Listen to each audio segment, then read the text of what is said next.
Vous écoutez Alger Chaîne 3, le journal. La bande de Gaza désormais coupée du monde, plus d'internet ni d'électricité ce soir. Les bombes pleuvent sur l'enclave palestinienne. Il s'agit des pires bombardements depuis le début de l'agression de l'entité sioniste. L'Assemblée générale des Nations unies s'apprête à voter une résolution pour une trêve humanitaire immédiate et durable dans la bande de Gaza. L'aide humanitaire arrive en quantité très limitée depuis l'Égypte et celle qui est déjà sur place est sur le point de s'épuiser. La capacité des hôpitaux largement dépassée, les interventions chirurgicales sont suspendues et les blessés sont renvoyés chez eux. Le Croissant Rouge palestinien se mobilise pour leur prise en charge. Après les civils, l'entité sioniste s'en prend aux journalistes qui relatent les faits. 34 d'entre eux ont perdu la vie devant l'indifférence des institutions internationales. Il y a 61 ans, la radio et la télévision nationale recouvrent leur indépendance. Des Algériens ont relevé le défi de la gestion de ces deux médias lourds, une symbolique sur laquelle nous reviendrons dans le journal. Le Salon international du livre d'Alger se poursuit. L'espace PANAF a entamé ses activités avec des conférences animées par des écrivains africains. Le Cameroun, le Niger et la Guinée ouvrent le bal. Et puis sport, championnat arabe de natation et déjà 5 médailles d'or dans l'escarcelle de l'Algérie. Madame, Monsieur, bonsoir. La machine de guerre sioniste n'en finit pas de semer la mort, la terreur et la désolation à Gaza. Gaza coupée du monde, plus d'internet ni d'électricité ce soir. Les raids de l'entité sioniste se poursuivent sans discontinuer, faisant des centaines de martyrs et autant de blessés. La poudrière palestinienne serait-elle sur le point d'exploser, Karima Hasnaoui? Tout porte à le croire, les indicateurs sont là. Dir el-Balah, Mukhayyam Shati, Jabaliya, Wadi Gaza ou encore Beit Hanoun. Une pluie de bombes s'abat sur les Gazaouis. Au moment même où je vous parle, l'entité sioniste bombarde l'enclave de Gaza sur les trois fronts, terre, mer et air. Il s'agit de l'offensive la plus violente depuis le 7 octobre. Israël met le paquet, sort son artillerie lourde, chars, missiles, des chasseurs et des drones. Le nord de la région est le plus ciblé. Les experts évoque deux scénarios. Le plus plausible, celui d'une offensive servant à préparer la guerre terrestre sur le sol de la bande de Gaza. L'autre scénario, la carte des négociations. Ces bombardements peuvent servir à exercer des pressions pour la libération d'otages israéliens, binationaux et étrangers. Gaza est complètement isolée. L'entité sioniste a coupé l'électricité et Internet, poussant nombre de chaînes de télévision à basculer sur les satellites pour joindre leurs correspondants sur place. Le Croissant Rouge palestinien affirme ne pas pouvoir joindre son bureau à Gaza, redoutant le pire. Nous avons tenté de joindre il y a quelques minutes nos contacts sur place à Gaza, sans succès. Pourtant, ils étaient joignables toute la journée. Kataib el-Qassam, mouvement armé de la résistance palestinienne, riposte et a lancé depuis ce matin des salves de missiles en direction des territoires palestiniens occupés dans Tel Aviv. Des sirènes retentissent dans plusieurs colonies dans le pourtour de Gaza. Dernière information, le porte-parole de l'armée sioniste a confirmé l'élargissement des opérations terrestres ce soir. L'ONU redoute une avalanche sans précédent de souffrance alors que le mouvement de libération Hamas accuse Israël de préparer des massacres à grande échelle et fait porter la responsabilité de ces massacres à Washington et autres capitales occidentales, demandant aux pays arabes et musulmans ainsi que l'ensemble de la communauté internationale de réagir en urgence pour l'arrêt immédiat des massacres. Et après plus de 3 heures de bombardement intensif, nous n'avons pour l'heure aucune information concernant le bilan de cette violente offensive de l'entité sioniste. Et le dernier bilan de l'agression sioniste sur la bande de Gaza depuis le 7 octobre s'établit à plus de 7300 martyrs, des dizaines de milliers de blessés et autant de disparus. Un bilan qui risque d'augmenter de manière exponentielle vu le nombre de personnes encore sous les décombres. Le système de santé à Gaza s'effondre. Sur les 24 hôpitaux de l'enclave, plus de la moitié est hors service et la capacité des structures restantes est largement dépassée. Les interventions chirurgicales sont suspendus et les blessés sont renvoyés chez eux faute de place et de médicaments. Le Croissant Rouge algérien se mobilise pour la prise en charge des blessés, mais le manque de carburant entrave son action. Mohamed Hamoud, porte-parole du Croissant Rouge palestinien. L'ennemi sioniste continue de nous menacer et bombarder les alentours pour évacuer nos hôpitaux. Des lieux pris d'assaut par les Gazaouis à la recherche de sécurité suite à la destruction de leurs maisons. Et concernant les équipements et les médicaments, les hôpitaux universitaires disposent de peu de matériel pour soigner les malades. Le plus grand problème que nous rencontrons actuellement est le carburant. Dans un hôpital sans électricité, il est impossible pour les médecins de travailler. Les appareils de dialyse, couveuses et de réanimation sont à l'arrêt. Le carburant dont on dispose est insuffisant. Et les bombardements incessants des forces d'occupation sionistes aggravent davantage la situation humanitaire déjà désastreuse dans l'enclave. Seuls 62 camions ont pu franchir le poste frontière de Rafah au cours des 4 derniers jours, alors que la moyenne avant l'agression sioniste était de 500 camions par jour. Et pour la première fois depuis le début de l'agression sioniste sur Gaza, une équipe médicale de la Croix-Rouge accompagnant un convoi humanitaire est entrée ce vendredi dans l'enclave palestinienne. L'aide humanitaire arrive en quantité très limitée depuis l'Égypte et celle qui est déjà sur place est sur le point de s'épuiser. Les associations tentent d'apporter leur aide aux Gazaouis. L'association algérienne El Baraka est sur place. Ses membres algériens et palestiniens ne ménagent aucun effort pour soulager la souffrance de la population de Gaza. Ils sont souvent impuissants face à cette détresse en raison des nombreuses contraintes auxquelles ils sont confrontés. On écoute à ce propos Chedi Djnina, directeur du bureau El Baraka à Gaza. Nous travaillons dans l'insécurité, nous faisons face à une autre crise et la disponibilité des denrées alimentaires, la préparation des repas. Nous achetons actuellement de grosses quantités qu'on paye à l'avance alors qu'on n'est pas sûr de pouvoir les récupérer ou encore les distribuer. Je vous parle alors que la cuisine de l'association est presque à l'arrêt en raison de l'absence de gaz. Nous souffrons depuis 21 jours d'un blocus. Aucune aide ne nous parvient, aucune marchandise. Pour les commerçants ici, on puise dans nos propres réserves. Nous n'avons ni gaz ni eau potable pour préparer les repas. Nous manquons de tout. Et l'Assemblée générale des Nations unies s'apprête à voter une résolution pour une trêve humanitaire immédiate et durable dans la bande de Gaza. Plusieurs intervenants se relayent depuis hier à la tribune de l'ONU. Oui, tout à fait. Au nom du groupe des États arabes, le vice-première ministre de Jordanie a invité à une minute de silence au nom des civils tombés en martyrs sous les applaudissements de l'assistance, soulignant que la punition collective n'était pas de l'autodéfense, mais des crimes de guerre. La Mauritanie, représentant de l'OCI, estime que la communauté internationale continue de manquer à ses devoirs vis-à-vis de la population palestinienne.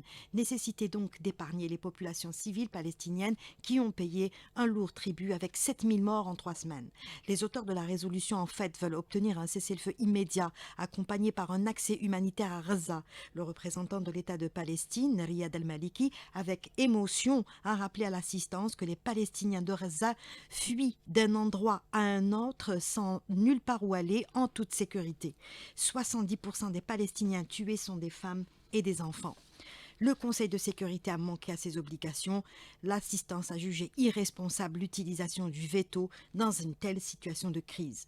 Sur ce point, le représentant de l'Iran a fait part de sa disposition à jouer un rôle sur le côté humanitaire, aux côtés du Qatar et de la Turquie. En fait, le vote de la résolution est attendu incessamment. Il est demandé simplement aux États membres de voter pour un accès immédiat à l'eau, la nourriture, le carburant et l'électricité, tout simplement.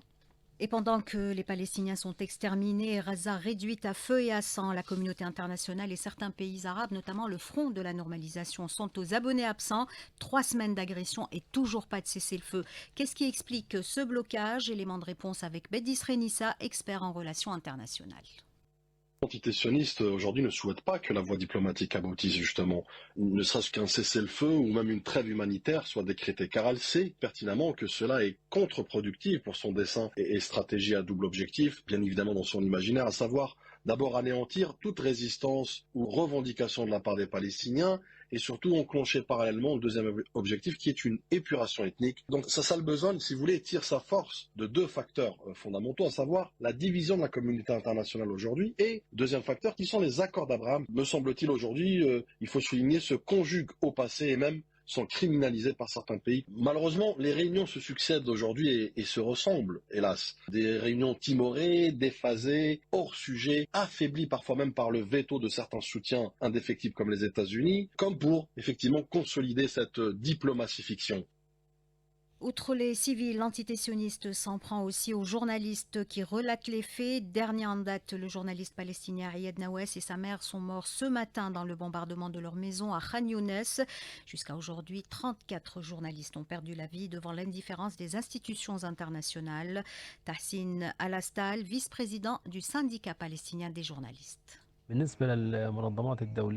organisations internationales ont plus de considération pour les journalistes étrangers que les journalistes palestiniens, ce qui dévoile la situation d'alignement existante dans certains médias occidentaux qui adoptent la même vision israélienne dans ce conflit et négligent complètement la réalité des massacres et horreurs commises contre le peuple palestinien. Nous avons informé l'Union nationale de tous ces dossiers, d'autant que sa position est déterminante. Il faut dire aussi que la protection de journalistes palestiniens dépend de l'arrêt de l'assassinat de civils et le ciblage des maisons. Et pour Gilles Devers, avocat des victimes palestiniennes auprès de la CPI, tuer les journalistes fait partie de la stratégie de l'entité sioniste pour faire taire leur voix. Dans cette guerre sans loi, sans droit, cette guerre sauvage qui est conduite par l'occupant militaire, on vise les journalistes. Et il faut que ça se taise. On voit trop de choses dans la presse et il y a besoin du silence pour tuer tranquillement. Et ces gens vraiment ne respectent rien. Voilà ce qu'on pouvait dire ce soir sur les derniers développements à Gaza, un dossier réalisé par Karima Hasnaoui. Il y a 61 ans, la radio et la télévision nationale recouvrent leur indépendance. Le 28 octobre 1962, des Algériens ont relevé le défi de la gestion de ces deux médias lourds. En dépit de leur manque d'expérience, les techniciens algériens ont pu, grâce à leur détermination et leur patriotisme, reprendre la transmission des programmes. Hamimi Rabia, ancien cadre à la radio et télévision algérienne, en parle à Soraya Orzlen. Moi, le 28 octobre, c'est un acte de résistance et un acte de souveraineté. Il y a eu le transfert de la radio-télévision française vers la radio-télévision algérienne. C'est un moment historique dans l'expression souveraine de l'Algérie qui venait de se libérer. Tout comme la Palestine, depuis déjà plus de 62, fait acte de résistance pour avoir sa liberté et son indépendance. L'Algérie, à travers la RTA, avait apporté une contribution très importante au mouvement de libération nationale de la Palestine, avec la voix de la Palestine qui émettait à partir d'Alger en direction des territoires occupés. En plus de cela, la RTA avait offert au mouvement de faire un studio radio mobile entièrement équipé. Le Salon international du livre d'Alger se poursuit au Pain Maritime, une 26e édition qui se décline aux couleurs du continent africain avec en toile de fond la solidarité avec le peuple palestinien. L'espace PANAF a entamé ses activités avec des conférences animées par des écrivains africains. Le Cameroun, le Niger et la Guinée ont ouvert le bal. La pensée africaine est au cœur des débats, nous dit Nadia Siassi. Tout un continent est à l'honneur à travers la richesse et la variation de ses cultures et ses littératures. Jean-Célestin Idjangué, sociologue et historien camerounais, met l'accent sur la pensée africaine ou l'affirmation de soi. La pensée africaine, elle est née, on va dire, au 19e siècle, fin 19e siècle. Il était question de créer ce qu'on appelle aujourd'hui les États-Unis d'Afrique. Cette pensée est nourrie par l'esprit du panafricanisme qui voudrait que, justement, l'Afrique ne fasse qu'une seule entité territoriale et que chaque Africaine, chaque Africain prenne par la main pour que nous puissions avancer ensemble. Alors, cette pensée a été nourrie, entretenue par Marcus Garvey, Frantz Fanon, Aimé Césaire, Léopold Sédar Senghor, bien d'autres encore. Elle a été au cœur de la résistance littéraire des Africains et des Afro-descendants face à l'oppression du colon. Et aujourd'hui, il y a une nouvelle génération d'auteurs, d'écrivains, de sociologues, d'éditeurs qui se sont emparés de cette pensée-là pour essayer de passer donc maintenant de la pensée à l'action. Les tables rondes sont quotidiennes à l'Espace Afrique, à l'exemple demain des femmes dans les littératures africaines francophones. On arrive à la page sportive de ce soir avec vous, Nassima Djaout. Bonsoir. Bonsoir, Fazia. On commence avec la natation. L'Algérie qui a réussi son entrée en lice au championnat arabe d'Abu Dhabi aux Émirats arabes unis et décroche 5 médailles d'or et 1 en bronze.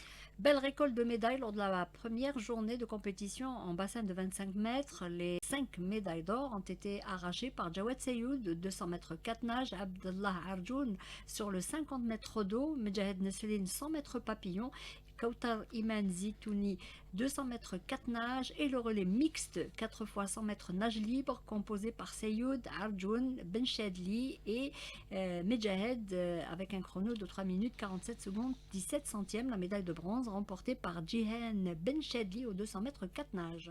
Et en haltérophilie, 2 médailles d'argent et 1 en bronze pour Toueli Mohamed Islam au championnat d'Afrique jumelé avec le championnat arabe qui se poursuit au Caire en Égypte. 2 médailles d'argent et 1 en bronze chez les seniors pour Mohamed Islam Touiri dans la catégorie des 55 kg qui a également remporté 2 médailles d'or et 1 en argent en cadet toujours au championnat arabe et 2 en or et 1 en argent au cadet en senior, plutôt en catégorie cadet au championnat d'Afrique. L'Algérie avait remporté hier lors de la première journée 3 médailles d'or dans la catégorie senior au championnat d'Afrique décrochée par Nadia Ketbi 45 kg. Toujours chez les seniors 3 médailles d'argent au championnat arabe grâce à Inès dans la catégorie des 49 kg qui a également remporté 3 médailles de bronze au championnat d'Afrique. Et en karaté, pas de chance pour la sélection nationale masculine qui a été éliminée au 3e tour à l'épreuve de kumité par équipe lors du championnat du monde qui se déroule à Budapest en Hongrie. La sélection masculine algérienne de kumité s'est inclinée aujourd'hui face à l'Iran 3-1, exempté du premier tour. Les karatékas algériens ont battu au 2e tour Taipei 3-1. De son côté, la sélection féminine a été éliminée au 2e tour après sa défaite face à la France 2-0 lors des 2 premières journées de compétition. Le meilleur parcours algérien a été réalisé par Sheima Oudira, soit plus de 68 kg, qui s'est hissé à la 7e position.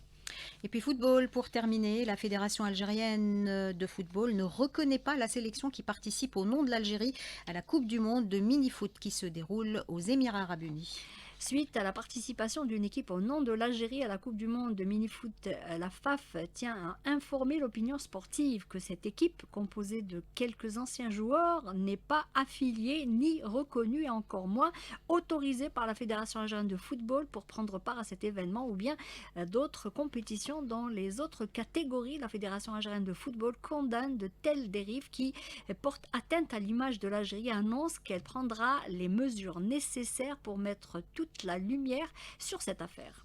Merci Nassima Djaout. Il est 19h17 sur Alger, chaîne 3. C'est la fin de ce journal. Merci d'y avoir prêté attention. Tout de suite, la météo de Amine Mounir.